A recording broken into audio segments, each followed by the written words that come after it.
Hello dear students. Passive voice के इस series के आखिरी एपिसोड में मैं लेकर हाजिर हुआ हूँ नाउन क्लॉज को पैसिव वॉइस में चेंज करना। नाउन क्लॉज को पैसिव वॉइस में कैसे चेंज करेंगे, यह थोड़ा सा ग्रामर के लिहाज से डिफ़िकल्ट माना जाता है, क्योंकि नाउन क्लॉज या डबल क्लॉज को पैसिव वॉइस में चेंज करना, अगर हम इनडायरेक्ट स्पीच को हमने पढ़ा है। इनडायरेक्ट स्पीच में अगर इंट्रोगेटिव सेंटेंस को इनडायरेक्ट स्पीच में हम चेंज करते हैं तो कॉमा इन्वर्टेड कॉमा को हटाकर इफ या वेदर का इस्तेमाल करते हैं। WH क्वेश्चन से आते हैं तो व्हेन, व्हाई, वेयर, हाउ, उन सबको पैसिव वॉइस में चेंज करना इजी है। लेकिन नाउन क्लॉज को पैसिव वॉइस में चेंज करने का हमारे पास 3 रूल्स है। There are 3 rules to change the noun clause into passive voice, क्योंकि कॉम्पिटिटिव एग्जाम्स में इन तीनों ही फॉर्मेट से किसी एक फॉर्मेट पर पैसिव वॉइस दिया हो सकता है। अगर हमें इन तीनों रूल्स के बारे में जानकारी नहीं है तो हमसे बेशक गलती होगी और हम पैसिव वॉइस के सही ऑप्शन को सिलेक्ट नहीं कर पाएंगे। इसलिए बिना किसी देरी के आइए हम सीखते हैं नाउन क्लॉज को हम कैसे पैसिव वॉइस में चेंज करेंगे। आप जानते हैं नाउन क्लॉज किसे कहते हैं। नाउन क्लॉज बेसिकली क्लॉज हमारे 3 प्रकार के होते हैं। There are 3 kinds of clause in English grammar: principal clause, subordinate clause, coordinate clause. Subordinate clause 3 तरह से फंक्शन करते हैं। सबऑर्डिनेट क्लॉज हमारा नाउन क्लॉज का फंक्शन करता है, एडजेक्टिव क्लॉज का फंक्शन करता है और एडवर्ब क्लॉज का फंक्शन करता है। नाउन क्लॉज अगर हमारा ऑब्जेक्ट है, अगर हमारा वर्ब ट्रांजिटिव वर्ब नो हो, बिलीव हो, क्लेम हो, थिंक हो, रिपोर्ट हो, टेल हो, hope, expect, find, imagine, assume, से और इसके अलावा और भी बहुत सारे वर्ब हैं, अगर इनके बाद तुरंत कंजंक्शन दैट का यूज होता है तो उसे हम नाउन क्लॉज कहेंगे और वह noun clause as a object काम करेगा। उसको पैसिव वॉइस में चेंज करने के लिए हमारे पास 3 स्ट्रक्चर्स हैं, 3 रूल्स हैं। पहले दिया हुआ है कि अगर हमारे एक्टिव नाउन क्लॉज के बनावट सब्जेक्ट हो, सब्जेक्ट के बाद बिलीव, नो या इनमें से कोई भी वर्ब आए और उनके बाद दैट हो, दैट क्लॉज यानी दैट के बाद सब्जेक्ट हो, वर्ब हो, ऑब्जेक्ट हो, तो उसे हम पैसिव वॉइस में कैसे चेंज करेंगे। सबसे पहले हम सीखते हैं एक बेसिक रूल्स है जो आमतौर पे सारे कॉम्पिटिटिव एग्जाम्स में पूछे जाते रहे हैं अब तक। ये 2 रूल्स अक्सर पूछे जाते रहे हैं, लेकिन ये तीसरा भी रूल्स अब पूछा जाने लगा है जिसको जानना हमारे लिए बेहद खास है। पहला रूल्स है कि हम क्या करेंगे, मेन क्लॉज जो भी मेन क्लॉज रहेगा, दैट के पहले जो भी मेन क्लॉज रहेगा उसको हम पैसिव वॉइस में चेंज करेंगे। इट के बाद be verb third form, be means हो गया आपका is, am, are, was, were. इनके बाद बी 3 फॉर्म और पूरा दैट क्लॉज हम पूरा नोट डाउन कर लेंगे। सब बहुत इजी। इट का जो बेसिक स्ट्रक्चर है उस पे पैसिव वॉइस बनाना, उस पे नाउन क्लॉज को पैसिव वॉइस बनाना बड़ा ही इजी है, बहुत ही आसान है। हमें कुछ नहीं करना है, सिर्फ मेन क्लॉज या प्रिंसिपल क्लॉज को पैसिव वॉइस में चेंज करना है। It was believed, it is believed. इसके बाद जो दूसरा स्ट्रक्चर हमारा है कि हम दैट क्लॉज का सब्जेक्ट, दैट क्लॉज यानी दैट के बाद यहाँ पर जो भी सब्जेक्ट आएगा, दैट क्लॉज के बाद यहाँ पर जो भी सब्जेक्ट आएगा उस सब्जेक्ट को हम लिख लेंगे। उस सब्जेक्ट को लिखने के बाद बी वर्ब थर्ड फॉर्म किसका लिखेंगे, हम मेन क्लास में आए हुए वर्ब को पैसिव वॉइस में लिखेंगे, यानी दैट क्लास नाउन क्लास के सब्जेक्ट को लिखेंगे और प्रिंसिपल क्लास के वर्ब को, मेन वर्ब को हम पैसिव वॉइस में चेंज करेंगे। उसके बाद हम इन्फिनिटिव का इस्तेमाल करेंगे। इस इन्फिनिटिव के इस्तेमाल में थोड़ा सा कॉम्प्लेक्सिटी है, थोड़ा सा पेचीदगी है, उसको समझना होगा हमें। मैं अभी थोड़ी देर में हम लोग समझते हैं कि कैसे हम प्रेजेंट इंफिनिटिव का इस्तेमाल कब करेंगे, हम कब परफेक्ट इंफिनिटिव का इस्तेमाल कब करेंगे, और कब हम प्रेजेंट कॉन्टिन्यूस इंफिनिटिव का यूज करेंगे, कब हम परफेक्ट कॉन्टिन्यूस का यूज करेंगे, ये हम जानते हैं एक चार्ट के जरिए। फिर अगला जो हमारा रूल्स है वो है कि पूरा दैट क्लॉज हम नोट कर लेंगे, जो भी दैट क्लॉज हमारा होगा उसे हम नोट कर लेंगे। उसके लिखने के बाद हम मेन क्लास के वर्ब को V3 फॉर्म V3 फॉर्म का इस्तेमाल करेंगे, और मेन क्लास का ही जो सब्जेक्ट होगा उसे हम ऑब्जेक्ट बना लेंगे। हम एग्जांपल से बेहतर समझ सकते हैं, और इंफिनिटिव को समझने के लिए हमारे पास मैंने एक चार्ट बना रखा है। इस चार्ट को हम आसानी से समझ लें कि अगर हमारा मेन क्लास प्रेजेंट है, नाउन क्लास भी प्रेजेंट में है, तो आने वाला जो इंफिनिटिव होगा, यानी ये इस सिंटैक्स पे P2 पैसिव वॉइस का जो सेकेंड रूल्स है उसमें पैसिव जो इंफिनिटिव का इस्तेमाल करना है। कब हम परफेक्ट इंफिनिटिव इस्तेमाल करेंगे, कब हम प्रेजेंट इंफिनिटिव इस्तेमाल करेंगे, इसको हम इस चार्ट के जरिए समझ सकते हैं कि अगर हमारा मेन क्लास प्रेजेंट है, नाउन क्लास प्रेजेंट है, तो आने वाला जो वर्ब हो, जो इंफिनिटिव होगा वो प्रेजेंट इंफिनिटिव होगा। अगर वो नाउन क्लास में प्रेजेंट टेंस पैसिव वॉइस में है तो हम पैसिव प्रेजेंट का passive infinitive to be verb third form का इस्तेमाल करेंगे। अगर एक्टिव है तो टू वर्ब फर्स्ट फॉर्म का इस्तेमाल करेंगे। इसी तरह से अगर मेन क्लास हमारा प्रेजेंट है और नाउन क्लास हमारा पास्ट है तो हम परफेक्ट इंफिनिटिव का इस्तेमाल करेंगे। अगर वो एक्टिव वॉइस में है तो active perfect infinitive, passive voice में है तो पैसिव परफेक्ट इंफिनिटिव। बनाते कैसे हैं परफेक्ट इंफिनिटिव? परफेक्ट इंफिनिटिव बनाने के लिए हम टू हैव V3 फॉर्म का इस्तेमाल करते हैं। इसी तरह से अगर हमारा मेन क्लास प्रेजेंट में या पास्ट में हो और नाउन क्लास हमारा प्रेजेंट परफेक्ट हो या पास्ट परफेक्ट हो, तो आने वाला वर्ब इंफिनिटिव जो होगा वो हमेशा परफेक्ट इंफिनिटिव होगा। लेकिन अगर दोनों ही क्लासेस के वर्ब, मेन क्लास का वर्ब हो या नाउन क्लास का वर्ब हो, पास्ट में हो, तो आने वाला जो इंफिनिटिव होगा वो प्रेजेंट होगा। देखते हैं एग्जांपल से हम बेहतर समझ सकते हैं इसको। यहां पर हमें लिखा हुआ है they say that he is a spy. इसको चेंज करने के हमारे पास तीन रूल्स है। पहला जो बेसिक रूल्स है वो इट इज से करें, यानी हम दे से को प्रेजेंट, दे से को पैसिव वॉइस में चेंज करें, यानी प्रिंसिपल क्लास को पैसिव वॉइस में चेंज कर लें। इसको चेंज करने का रूल्स क्या है? से वी फर्स्ट फॉर्म है, फर्स्ट फॉर्म यानी प्रेजेंट इंडेफिनिट है, प्रेजेंट इंडेफिनिट को पैसिव वॉइस में चेंज करने का रूल्स क्या है?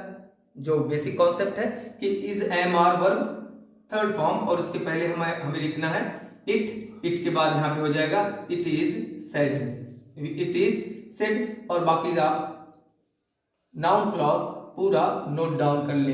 ही is a spy, he is a spy. They say वे कहते हैं कि वह जासूस है, ऐसा कहा जाता है कि वह जासूस है। सेकेंड स्ट्रक्चर पे आते हैं, इसमें थोड़ा सा हमें समझना होगा, इस रूल्स को समझना होगा, क्योंकि मैंने पहले ही बताया है कि कॉम्पिटिटिव एग्जाम्स में ये तीनों तरह से पूछा जा सकता है। आपको उलझाएगा नहीं, सारे ऑप्शंस आपको नहीं देंगे, इनमें से कोई एक जो है रूल्स पे आपको पैसिव वॉइस दे देगा या दो दे देगा, तो ए और बी आपको देगा। तो आपको बहुत ज्यादा कंफ्यूज होने की जरूरत नहीं है, बहुत ज्यादा आपको भ्रम पैदा करने की जरूरत नहीं है। आपका कॉन्सेप्ट क्लियर होगा तो आप बेशक सही ऑप्शन पे टिक आउट कर लेंगे, मैं ऐसा मानता हूं। दूसरा सिंटैक्स हमारा क्या है कि मैंने यहाँ पे लिखा हुआ सब्जेक्ट, किसका सब्जेक्ट? दैट क्लास का सब्जेक्ट। यहाँ पर दैट क्लास का सब्जेक्ट कौन है? ही। हम क्या करेंगे? ही को उठाकर, यानी शुरुआत करेंगे ही से, लिखेंगे ही, और फिर हमने लिखा हुआ बी वर्ब थर्ड फॉर्म। किसका बी वर्ब थर्ड फॉर्म? यानी प्रिंसिपल क्लास का वर्ब का इस्तेमाल करेंगे प्रिंसिपल क्लास को थर्ड फॉर्म में, और उसके पहले यानी इट जो आया है ही is said, he is said. यहां पे आप देखो कि प्रिंसिपल क्लास हमारा किस में है? प्रिंसिपल क्लास हमारा प्रेजेंट में है, और नाउन क्लास हमारा किस में है? प्रेजेंट में है। तो इनके बाद आने वाला जो इंफिनिटिव होगा, यानी वो present infinitive to verb first form या टू वर्ब फर्स्ट फॉर्म का इस्तेमाल होगा। तो जब हम इसको बनाने जाएंगे, ही इज सेड, दैट को रिमूव करेंगे, यानी ही को पूरा हम रिमूव कर लेंगे। That he is said to, is आपका बी वर्ब, तो बी यहां पे लगा ले। He is said to be a spy, he is said to be a spy. ये तीसरा भी आमतौर पे अब पूछा जाने लगा है, तो इसके रूल्स को भी हम समझ लेंगे। पहले हम क्या करेंगे? पूरा दैट क्लॉज लिख लेंगे। दैट क्लॉज हमने पूरा लिख लिया। दैट क्लॉज हमारा क्या है? दैट क्लॉज हमारा है that he is a spy, that he is a spy. और इसके बाद मैंने क्या लिखा हुआ? Be verb third form. किसका be verb third form? Principal clause का वर्ब, यानी मेन क्लास का जो वर्ब है उसको हम पैसिव वॉइस में चेंज कर दें। तो से का पैसिव वॉइस क्या होता है? इज, सेड और बाय ऑब्जेक्ट। प्रिंसिपल क्लास का जो सब्जेक्ट है उसको हम ऑब्जेक्ट लिया। दैट क्लास को लिखने के बाद that he is said that he is a spy, that he is a spy. इस प्रिंसिपल क्लास को, यानी नाउन क्लास को हमने पूरा नोट डाउन कर लिया। और उसके बाद हम प्रिंसिपल क्लास के से को V3 में बदलेंगे। तो यहां पर क्या हो जाएगा? से का पैसिव वॉइस इज सेड, दे का ऑब्जेक्ट बाय देम। तो इस तरह से हम इसको तीन फॉर्मेट पे ऊपर वाले दिए हुए सेंटेंस को they say that he is a spy को हम तीन रूल्स से पैसिव वॉइस में चेंज कर सकते हैं। पहला रूल्स हमारा क्या है कि हम it is said principal clause को पैसिव वॉइस में चेंज करने के बाद हम पूरा नाउन क्लास नोट कर लेंगे। दूसरा रूल्स थोड़ा सा उस पर हमें गौर करने की जरूरत है, ध्यान देने की जरूरत है कि हम क्या करेंगे? नाउन क्लास के सब्जेक्ट को लिखेंगे। नाउन क्लास के सब्जेक्ट के बाद हम प्रिंसिपल क्लास का जो वर्ब है उसको पैसिव वॉइस में चेंज करेंगे, ही इज सेड। और इसके बाद इज ए स्पाई के पहले हमें इंफिनिटिव का इस्तेमाल करना है। तो इनके इंफिनिटिव को इस्तेमाल करने का तरीका हमने पहले जान रखा है कि अगर प्रिंसिपल क्लास प्रेजेंट है और सबऑर्डिनेट क्लास भी यानी नाउन क्लास भी प्रेजेंट है तो आने वाला जो इंफिनिटिव होगा वो प्रेजेंट इंफिनिटिव होगा। तो यहां पर हमने टू बी ए स्पाई। एक दूसरा सेंटेंस नीचे दिया हुआ है कि अगर हमारा ये नाउन क्लॉज पास्ट में हो, नाउन क्लास यहां पे पास्ट में हो और प्रिंसिपल क्लास हमारा प्रेजेंट में हो, तो आने वाला जो वर्ब जो इंफिनिटिव होगा वो परफेक्ट इंफिनिटिव होगा। कौन सा इंफिनिटिव होगा? परफेक्ट इंफिनिटिव होगा। तो परफेक्ट इंफिनिटिव कैसे बनाते हैं हम देखते हैं। पहले P1 से पैसिव वॉइस के रूल नंबर 1 से हम इसको चेंज करने जाएंगे। तो ये बड़ा ही आसान, it is very easy to change the noun class into passive voice by the basic rules of that starts it is, it was हो सकता है। तो यहां पर हम चेंज करने जाएंगे तो हो जाएगा it was, it is said, it is said. बाकी नाउन क्लॉज हम पूरा नोट डाउन कर लें। That he was a spy. लेकिन जब P1 पैसिव वॉइस के सेकेंड रूल्स को हम फॉलो करेंगे तो हमें क्या करना है कि नाउन क्लॉज में आए हुए सब्जेक्ट को पहले लिखना है। इट इज सेड जैसे है तो ही is said, he is said. अब यहां पर आप देख रहे हो कि ये पास्ट है तो ही इज सेड, इसके बाद जो हमें इन्फिनेटिव इस्तेमाल करना है परफेक्ट इन्फिनेटिव। यानी अगर हमने टू बी ए स्पाई लिख दिया तो ये हमारा इनकरेक्ट पैसिव वॉइस होगा। ध्यान रखें आप, यहां पर हमारा क्या दिया हुआ? पास्ट इंडिफिनिट दिया हुआ है। पास्ट इंडिफिनिट जब दिया होता है तो आने वाला जो इंफिनिटिव होगा वो परफेक्ट इंफिनिटिव होगा। और परफेक्ट इंफिनिटिव कैसे बनता है? टू हैव, यानी टू के बाद हम लगाएंगे verb to have verb third form, to have V3 form, ये परफेक्ट इंफिनिटिव एक्टिव वॉइस। और to have been V3 form, ये परफेक्ट इंफिनिटिव का पैसिव वॉइस। तो यहां पर एक्टिव वॉइस है तो हम क्या करेंगे, इनकी जगह पे हम इस्तेमाल करना, हमको इनकी जगह पर हमें इस्तेमाल करना है perfect infinitive. To have been a spy. अगर हमने इसकी जगह पे लिखा होता, अगर हमने लिखा होता प्रेजेंट इंफिनिटिव यानी टू बी अ स्पाई, तो ये हमारा इनकरेक्ट हो जाता। हम पैसिव वॉइस के तीसरे रूल्स को हम जब फॉलो करेंगे तो क्या करेंगे कि पैसिव वॉइस का तीसरा रूल्स हमारा क्या है कि नाउन क्लॉज को हम पूरा लिख लें। तो नाउन क्लॉज को हमने लिख लिया, नाउन क्लॉज हमने that he was a spy पूरा लिख लिया। that he was a spy। अब हमने लिख लिया इसको नाउन क्लॉज, नाउन क्लॉज को पूरा लिखा। अब प्रिंसिपल क्लॉज का पैसिव वॉइस से का यानी इज सेड। पैसिव वॉइस के तीसरा रूल्स को, इस सेंटेंस को हम पैसिव वॉइस के तीसरे रूल से अगर चेंज करने जाते हैं तो क्या लिखा हुआ है हमारा कि हम पहले दैट क्लॉज को लिखेंगे। दैट क्लॉज के बाद V3 फॉर्म। ये V3 फॉर्म किसका है? मेन क्लॉज का जो वर्ब होगा उसका V3 फॉर्म होगा, और फिर मेन क्लॉज का ही जो सब्जेक्ट होगा उसे हम ऑब्जेक्ट बना देंगे और बाय से उसे बाय प्रीपोजिशन से उसे हम जोड़ देंगे। तो यहाँ पर हम इसको जब बनाने जाएंगे तो हम दैट क्लॉज पूरा नोट डाउन कर लेंगे, लिख लेंगे that he was a spy, और फिर से का passive voice is said bye them. इस तरह से हम इन दोनों ही सेंटेंसेस को पैसिव वॉइस में के तीनों नाउन क्लॉज को पैसिव वॉइस में चेंज करने की जो तीनों फॉर्मेट हमारे पास है, जो तीनों सिंटैक्स हमारे पास है, उस स्ट्रक्चर से हमने इसको पैसिव वॉइस में बनाना सीख लिया है। एक में दूसरे वाले सिंटैक्स में दूसरा वाला जो रूल्स है उस रूल्स पे थोड़ा सा ध्यान देने की जरूरत है कि जो आने वाला इन्फिनेटिव है उस इन्फिनेटिव पे थोड़ा हमें एक चार्ट, अगर उस चार्ट को हमें समझना होगा कि जब मेन क्लास और मेन क्लास प्रेजेंट हो, नाउन क्लास प्रेजेंट में हो तो आने वाला जो इन्फिनेटिव होगा वो प्रेजेंट इन्फिनेटिव होगा। मेन क्लास प्रेजेंट में हो और नाउन क्लास पास्ट में हो तो आने वाला इन्फिनेटिव परफेक्ट इन्फिनेटिव होगा। और जब मेन क्लास प्रेजेंट में हो या पास्ट में हो, लेकिन नाउन क्लास हमारा प्रेजेंट परफेक्ट में हो या पास्ट परफेक्ट में हो, तब भी आने वाला जो इन्फिनेटिव होगा वो पास्ट परफेक्ट में होगा।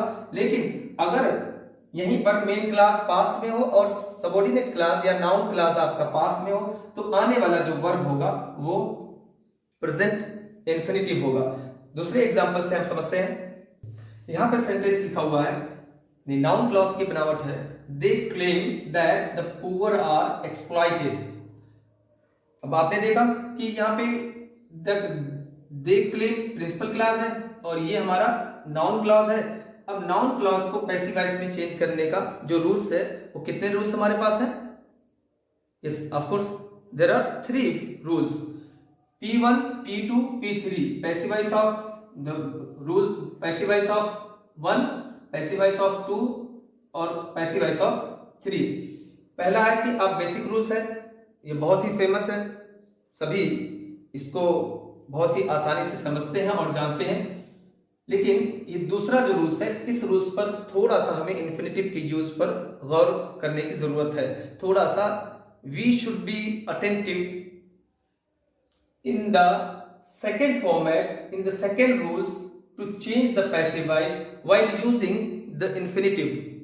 यहां पर देखिए दे क्लेम, तो पहले हम P1 से अगर बनाने जाते हैं P1 के रूल से तो इट, ये हमारा प्रेजेंट फॉर्म है, प्रिंसिपल क्लास प्रेजेंट फॉर्म और subordinate class in noun class भी प्रेजेंट फॉर्म है। तो आने वाला जो इन्फिनेटिव होगा वो प्रेजेंट होगा। यानी अब यहां पे एक चीज आपको ध्यान देने की जरूरत है कि आर एक्सप्लॉइटेड एक्टिव वॉइस में नहीं है बल्कि पैसिव वॉइस में है। तो जब पैसिव वॉइस में होगा तो प्रेजेंट इन्फिनेटिव का पैसिव वॉइस का ही इस्तेमाल होगा। To be verb third form वो ऑलरेडी हमें मिलता ही है, इसमें बहुत ज्यादा कंफ्यूज होने की जरूरत नहीं है। तो इट इज क्लेम्ड दैट, बाकी आप पूरा नाउन क्लॉज नोट डाउन कर लेंगे, the poor are exploited,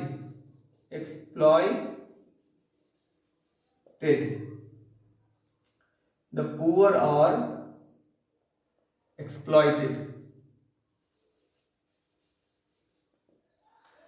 P2 का इस्तेमाल करते हैं, अगर रूल्स नंबर 2 का इस्तेमाल करते हैं तो रूल्स नंबर 2 में हमें क्या करना होगा, जो नाउन क्लास का सब्जेक्ट होगा, नाउन क्लास का सब्जेक्ट है द पुअर, तो हम द पुअर को लिख लेंगे। उसके बाद हमें बी वर्ब थर्ड फॉर्म का इस्तेमाल करना है, सब्जेक्ट के बाद बी वर्ब थर्ड फॉर्म। तो इस कौन से बी वर्ब थर्ड फॉर्म का इस्तेमाल करेंगे, यानी प्रिंसिपल क्लास का जो मेन वर्ब होगा उसको हम देखेंगे कि वो कौन सा टेंस है। तो यहाँ पे आपने देखा कि ये क्लेम प्रेजेंट फॉर्म है। प्रेजेंट फॉर्म को पैसिव वॉइस में चेंज करने का रूल्स क्या है, is am are V3 form. यहां पर एक बात और ध्यान देने की जरूरत है कि यहाँ पर हम क्या इज लगाएं कि आर लगाएं कि एम लगाएं।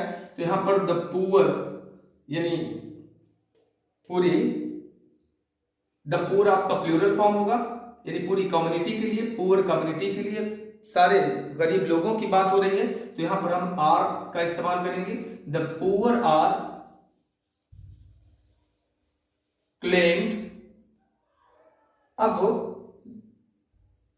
दैट द पुअर हटा करके आप यहां पे देखेंगे आर एक्सप्लॉइटेड आया है, तो टू बी और हमें ऑलरेडी V3 फॉर्म मिलेगा ही, exploited.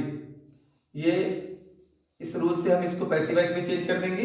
The poor are claimed to be exploited. P3 rules number 3,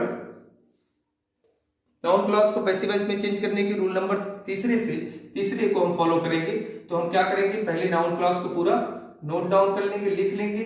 तो हो जाएगा हमारा that the poor are exploited, that the poor are exploited.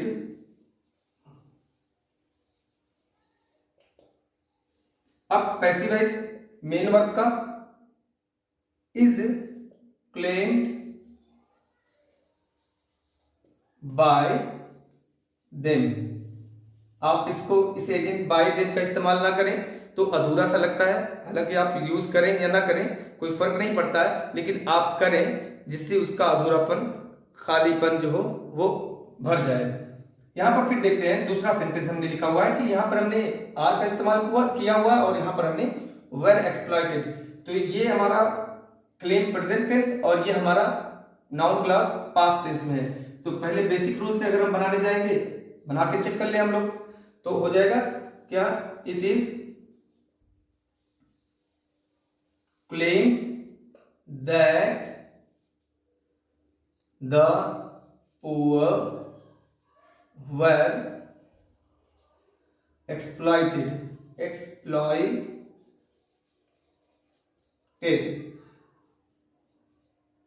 Rule number 2 अगर हम फॉलो करेंगे तो क्या करना होगा, हमें नाउन क्लास के सब्जेक्ट को लिखेंगे, the poor are claimed. The poor are V3 form main class के वर्ब को V3 में चेंज करेंगे और उसके पहले जो भी टेंस होगा उस टेंस के पैसिव वॉइस को बनाते वक्त जो जिस हेल्पिंग वर्ब का इस्तेमाल करते हैं वो लिखेंगे। ये प्रेजेंट इंडेफिनिट टेंस है। प्रेजेंट इंडेफिनिट टेंस को पैसिव वॉइस बनाते वक्त हम इस MR का यूज करते हैं। द पुअर आया हुआ है, द पुअर आपका प्लूरल माना जाता है, इसलिए हम इसके साथ आर का इस्तेमाल करेंगे।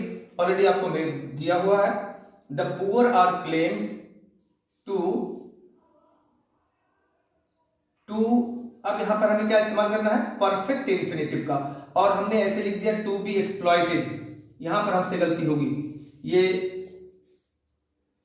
सेंटेंस एरर में भी पूछ सकता है, तो हमें यहां पे क्या करना होगा, सेंटेंस एरर में पूछ सकता है तो सेंटेंस एरर में करेक्शन करते वक्त हमें क्या करना होगा, यहां टू बी एक्सप्लॉइटेड की जगह पे हमें लिखना होगा टू हैव बीन एक्सप्लॉइटेड। क्यों ऐसा हो रहा है, क्योंकि हमारा प्रिंसिपल क्लास प्रेजेंट में है और नाउन क्लास पास्ट में है, और वो भी पास्ट टेंस की पैसिव वॉइस में है।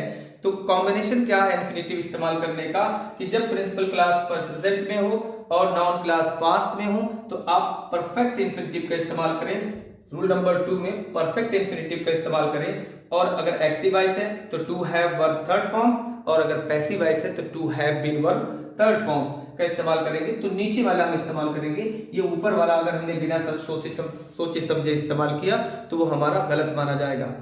बाकी रूल नंबर 3 से हम उसको बनाने जाएं तो पहले नाउन क्लास को लिख लें, that noun class that the poor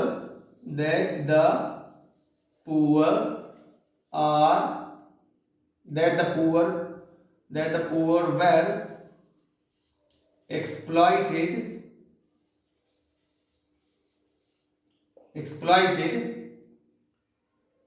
that the poor were exploited is claimed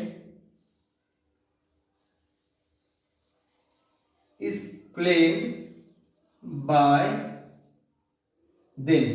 bye them.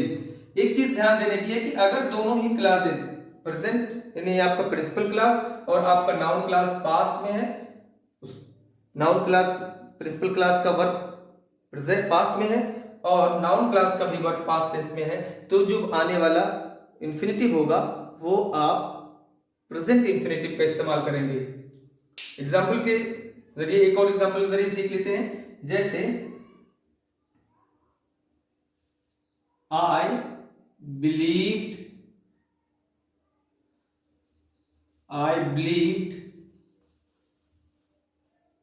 that I believed that he came